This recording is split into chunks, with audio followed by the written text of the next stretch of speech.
What's up, everybody? Welcome back to another video here on the channel. I appreciate you guys clicking on today's video.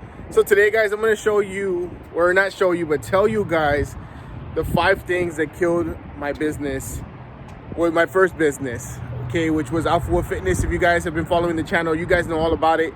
If you, well, at least you know that I had it and that it failed, but you don't know the details about it. And today I wanted to share with you guys what happened that killed my business, so that way you guys can either use this, or if it happens to you, to not give up, or if you're about to go into this, then you know how to avoid it. All right, guys, so the number one thing that killed my business was that I did not do enough research in my area of business. So my business was revolving around like a fitness brand, so that I sold clothing and things like that. And I didn't do enough research into the market that I needed to focus on.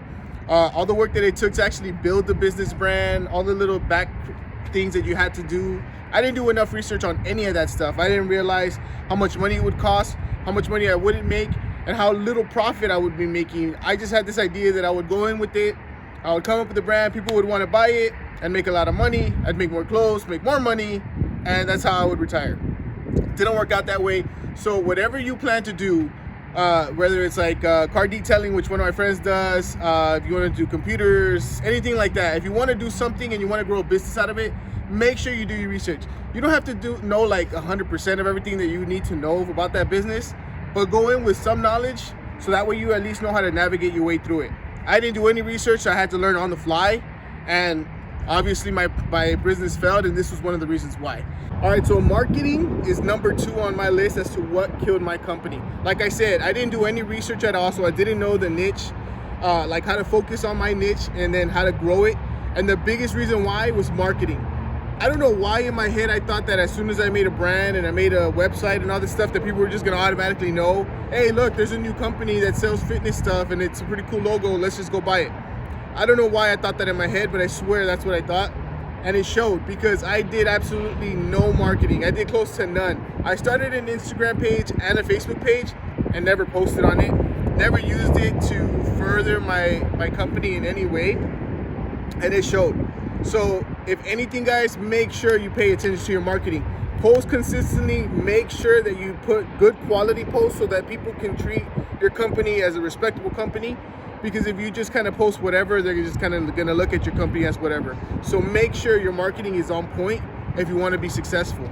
So with that being said, let's get into number 3. All right, guys, so the third thing that killed my company big time was not understanding supply and demand. So in the beginning, I actually did not have a lot of supply and I had a lot of demand. And so naturally, without my marketing, which killed it, I thought, let me just make more supply because there's a big demand. That was a huge mistake, and I ended up sitting with about $2,000 to $3,000 of unused like inventory. It was just sitting there, and to this day, it's still there.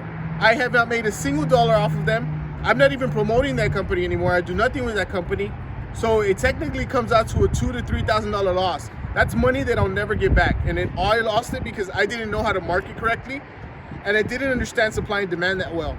So that's my fault. And honestly, that's why now I really pay attention to not oversupplying if there's not a high demand.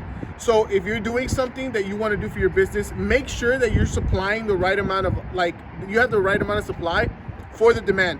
Don't oversupply if there's not a huge demand. And also on the counterpart, don't undersupply if you have a huge demand.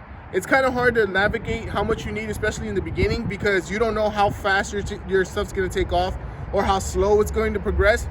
But just make sure that you kind of pay attention to the patterns that your customers have. If you see that you're going to be selling a lot, supply more. If you see that you're not going to be selling so much, then don't go out and restock stuff. Wait until you sell what you do have, and then just go ahead and restock once you see that there's a bigger demand now. So remember, supply and demand, super, super crucial and important, and it plays into the marketing. And it also plays into the research, because you need to do all that. So these are all things that I didn't do. All right, guys, so reason number 4 that my company failed is going to be slow progression. Now, like I said, the supply and demand is super important, right? But with my case, it was after I had that initial high of like getting a lot of orders and selling a lot of things. And then I started to see, I kind of like rode the high, right? And then my company started progressing super, super, super slow. So it kind of made me be like, all right, well, what am I doing wrong? But instead of doing something like proactively looking for a solution, I just sat there and kind of waited for like, oh, it'll pick up again because it did really well in the beginning. That was a huge mistake. And I realized that now, but at the time I didn't, because again, it was my first company and I just didn't understand like the mechanics, because I didn't do my research, I didn't do good marketing, and the supply and demand was completely way off. So you have to understand that there's going to be points in your company's like future, if you have one or if you have one now, where there's slow progression. Different things happen. As you can tell, this year that just happened was absolutely crazy and nobody understood what was going on or how it was going to affect businesses. Slow progression is just going to be a part of the process. The point is you need to learn to adapt and kind of overcome that. When you see that your company is starting to have a little bit more plateau and it's not progressing as quickly as you would like, maybe switch things up. Come up with a sale, or do something different. Come up with a new product, or do a little bit better marketing, because then that kind of means maybe you're not reaching out to as many people as you would like and you already hit your initial demographic. So slow progression is something that you really got to look out for, and it's something that's inevitable. It's going to happen. Hopefully not, but it seems like it's going to be something that's inevitable. At least I've experienced it in everything that I've done. So just be ready and on the lookout for slow progression, and don't let it kill your company. All right, guys. So the fifth and final reason why my company failed, and to me the biggest reason why it didn't succeed, was no support. Now that may sound corny, it may sound like it's not a legit reason, but if you have your own business and it's ever failed, or if you have a current business and you have no support, you understand the importance of no support. Support is such a big deal. Now, I had support from my wife and I had support from my immediate family. Some of them, not all of them. But I had no outside support whatsoever. I kind of had to do things on my own. I had to kind of hype myself up. I had to tell myself that my company was good enough, that what I was doing was a good way for me to make money, to be successful, and to establish myself as an actual brand. And I didn't have that. I didn't have anybody telling me, oh, what a good job. I didn't have anybody to bounce ideas off of. And that's kind of the difficult thing. You kind of got to sometimes find people that can support you. And you got to sometimes deal with the fact that people aren't going to support you, and you got to do it on your own. I feel like you can be successful without any support. I really do believe that.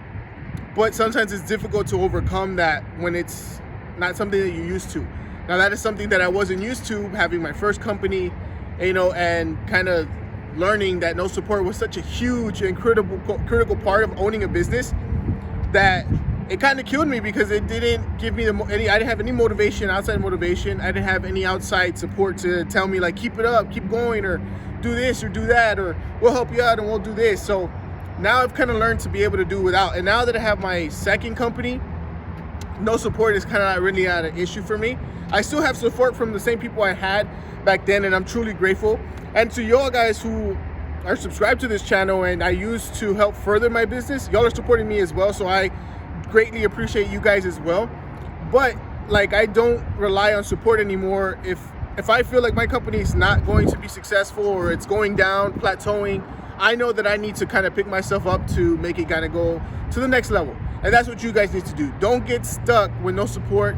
Don't feel like you're in a hole. Dig yourself out, and you will be better for it. I guarantee you, you will be. And you will be successful. You just got to keep at it and keep going.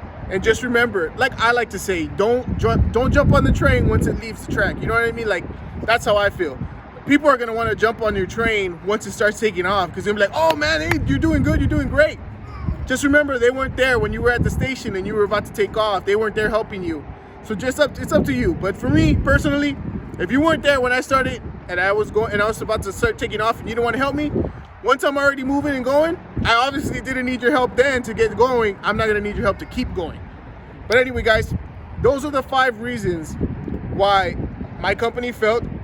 And I only made this video so that way you guys can kind of learn from it. And if you don't learn from it, just so that you kind of know a little bit more on the inside as to why I started a new company and why my old company failed.